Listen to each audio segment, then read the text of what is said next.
من أمتع الرحلات اللي أنا مشيت فيها.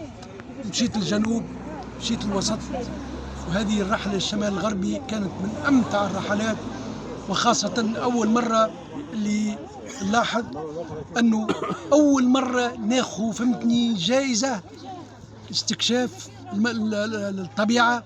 يعني بصراحة انبهرت أنا، وانبهرت كذلك بولايتي، ولاية الكاف.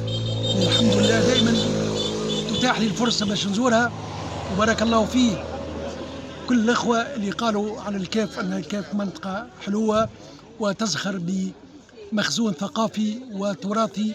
بارك الله فيكم، والكاف ترحب بكم دائما وأبدا. كذلك تستور الغنية كذلك بالتراث والحضارة الموروثية، والحمد لله كذلك لنا في عين دراهم هذه المناظر الخلابة التي تسحر القلوب قبل العيون.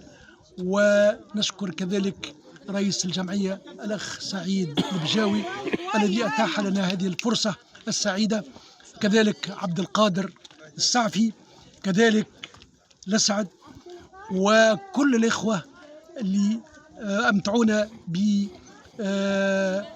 بكلماتهم الرائعة وبالبهجة وبالثقافة اللي أنا عرفتها فيهم. والحمد لله يعني بصراحة الجمعية هذه ما يلزمش الإنسان ينكر فضلها، ولابد أن ندعمها ماديا ومعنويا.